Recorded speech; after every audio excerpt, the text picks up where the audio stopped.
Why Spock calls himself second officer, not first officer, in Star Trek Season 1. Mr. Spock Leonard Nimoy curiously referred to himself as the USS Enterprise's second officer early in Star Trek, the original series Season 1. Star Trek's signature character, the half-Vulcan Mr. Spock, held the rank of commander and performed the dual roles of science officer and first officer on Captain James T. Kirk's William Shatner Starship Enterprise. However, the Vulcan preferred the distinction of science officer. In Star Trek, the original series Season 1 episode, The Enemy Within, Mr. Spock oddly called himself second officer of the USS Enterprise. In The Enemy Within, Captain Kirk is accidentally duplicated in a transporter accident. One Kirk is malevolent while the other Kirk retains his compassion, but both versions weaken without the other. Along with Leonard Nimoy inventing Spock's Vulcan nerve pinch to subdue the evil Kirk, The Enemy Within is the only time Spock describes himself as second officer. Why Spock called himself second officer in Star Trek, the original series Season 1. The Enemy Within was the fourth episode of Star Trek. The original series broadcast on NBC, and at that point, the terminology used by Gene Roddenberry's Sky-Fi show was still a work in progress. Star Trek hadn't yet settled on Starfleet as the command authority of the Starship Enterprise, and the United Federation of Planets was still to be coined by producer Gene L. Kuhn. Spock calling himself second officer is likely just an early error, perhaps born from the idea that Kirk was first since he was the captain. Since Gene Roddenberry famously came from a military background, Star Trek Starfleet adapted the ranks and terminology similar to the United States Navy. Directly beneath the captain is the first officer, which was Spock's role, as well as science officer, which was invented by Star Trek. Gradually, Star Trek codified Starfleet's in-universe command structure, although the role of second officer did return in Star Trek: The Next Generation. Science officer became the preferred role for Spock because he was the scientist of Kirk's command crew.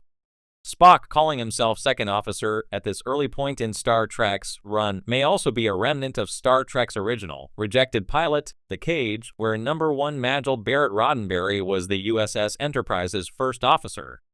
Lieutenant Spock was the Enterprise's second officer at that point, and it may have carried over into Star Trek, the original series. Gradually, science officer became the preferred role for Spock because he was the scientist of Kirk's command crew, although the Vulcan was also first officer. Ambassador Spock was listed as second officer in his Star Trek Beyond obituary. Interestingly, Ambassador Spock was listed as second officer USS Enterprise and executive officer USS Enterprise A in his obituary scene in Star Trek Beyond. In J.J. Abrams' Star Trek 2009, Ambassador Spock time traveled to the alternate Kelvin timeline where he lived the remainder of his life.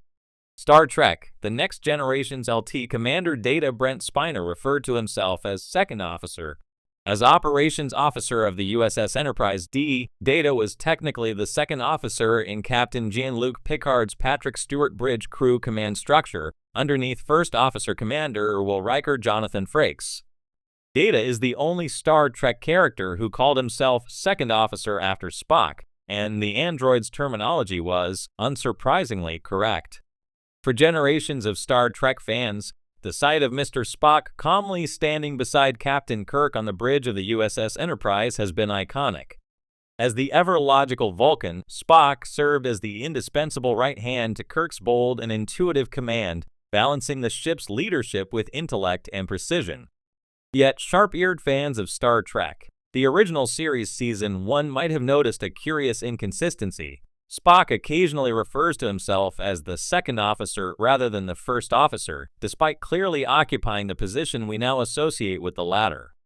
Why the terminological ambiguity? The answer lies in a fascinating nexus of production choices, naval tradition, and evolving franchise mythology. A matter of terminology and television, in the military and by extension in Starfleet, first officer and executive officer are often synonymous. Both refer to the person who is second in command, directly beneath the captain. On Star Trek, that role was always Spock's from the first official broadcast episode, The Man Trap. But in several early episodes of Season 1, including The Naked Time and The Corbomite Maneuver, Spock is referred to or refers to himself as second officer. Why? Part of the answer is rooted in the show's earliest behind-the-scenes confusion. When Gene Roddenberry first created Star Trek, the roles and ranks of the bridge officers were not entirely nailed down. In the unaired pilot, The Cage 1965, Spock served under Captain Christopher Pike, not Kirk, and was not the first officer at all. That distinction belonged to the character known only as Number 1, played by Majel Barrett, a highly capable, cool-headed woman who Roddenberry envisioned as second in command. In that early hierarchy, Spock was a science officer and likely third in line of command. When NBC rejected The Cage and demanded a new pilot which became Where No Man Has Gone Before, Roddenberry merged aspects of various characters to streamline the cast. Number 1 was eliminated allegedly due to NBC's discomfort with a woman in a high command role, and many of her qualities, unflappable logic, sharp intellect, were folded into Spock. Leonard Nimoy's Spock then ascended to a position of greater prominence, but residual elements of the old command structure lingered in the scripts and dialogue. Thus, in some early Season 1 episodes, calling Spock the second officer was an artifact of that transitional moment. While Spock had become the de facto first officer, the terminology hadn't caught up consistently in the scripts, or perhaps more plausibly, the writers were still experimenting with naval phrasing to evoke a futuristic military structure that didn't sound too terrestrial. The naval inspiration. Roddenberry, a World War II pilot and LAPD officer, drew heavily on naval traditions when constructing the organizational hierarchy of the USS Enterprise.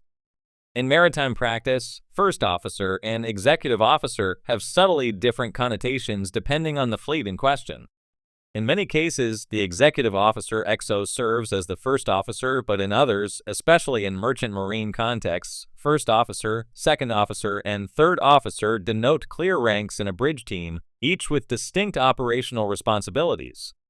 It's plausible that Roddenberry and his team, steeped in military and nautical terminology, were initially mapping Spock's role to something akin to second officer in a merchant navy sense, the senior officer in charge of science and navigation rather than the overall second in command.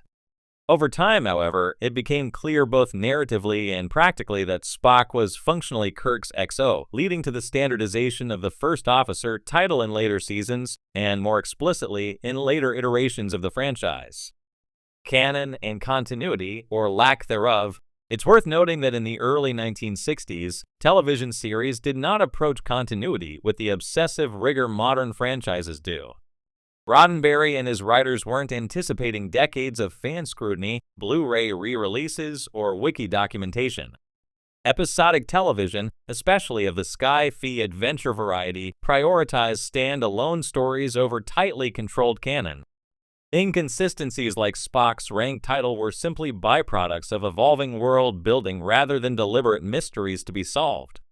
However, as Star Trek's fandom matured, these small details became fuel for passionate discussions. Some fans have headcanon explanations for the title fluctuation. Perhaps Spock, being both science officer and XO, toggled between titles based on the context of his duties at any given moment. Others suggest Starfleet's hierarchy in the 23rd century